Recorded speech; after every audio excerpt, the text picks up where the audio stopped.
Hello everyone, कैसे हैं आप सभी। आई होप आप सभी अच्छे होंगे, मस्त होंगे, बहुत ही स्वस्थ होंगे और निरंतर भगवान का भजन कर रहे होंगे। Welcome back to my YouTube channel spreading सनातन।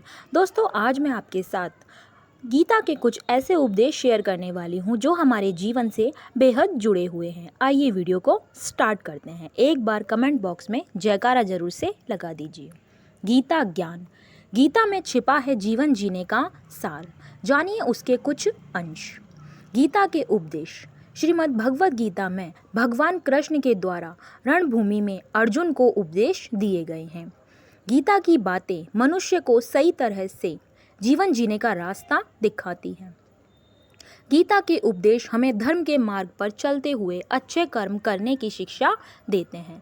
महाभारत में युद्ध भूमि में खड़े अर्जुन और कृष्ण के बीच के संवाद से हर मनुष्य को प्रेरणा लेनी चाहिए। चलिए जानते हैं। जब अर्जुन युद्ध भूमि में जाते हैं तो अपने सामने पितामह और सगे संबंधियों को देखकर विचलित हो जाते हैं। तब भगवान श्री कृष्ण उन्हें सही ज्ञान देते हैं। श्री कृष्ण अर्जुन को उपदेश देते हुए कहते हैं कि हे पार्थ, ये युद्ध धर्म और अधर्म के मध्य है, इसलिए अपने शस्त्र उठाओ और धर्म की स्थापना करो। भगवान श्री कृष्ण धर्म के मार्ग पर चलने की शिक्षा देते हैं। मनुष्य को भी धर्म का पालन करना चाहिए।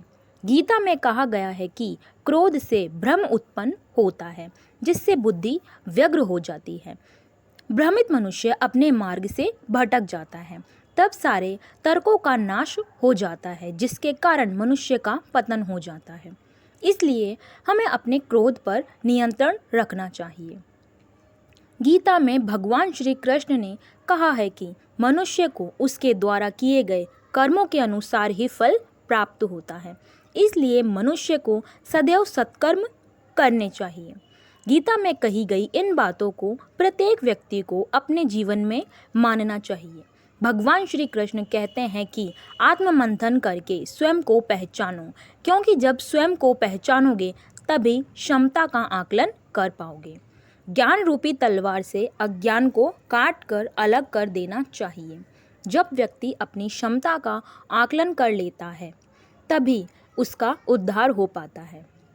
भगवान श्री कृष्ण कहते हैं कि मृत्यु एक अटल सत्य है, किंतु केवल यह शरीर नश्वर है, आत्मा अजर अमर है। आत्मा को कोई काट नहीं सकता, अग्नि जला नहीं सकती और पानी गीला नहीं कर सकता। जिस प्रकार से एक वस्त्र बदलकर दूसरे वस्त्र धारण किए जाते हैं, उसी प्रकार आत्मा एक शरीर का त्याग करके दूसरे जीव में प्रवेश करती है। तो प्यारे दोस्तों, आपको वीडियो कैसी लगी हमें लाइक और कमेंट करके ज़रूर बताइए, और ऐसी ही और वीडियो देखने के लिए प्लीज़ हमारे चैनल को सब्सक्राइब करना ना भूलिएगा। जय श्री राम, धन्यवाद।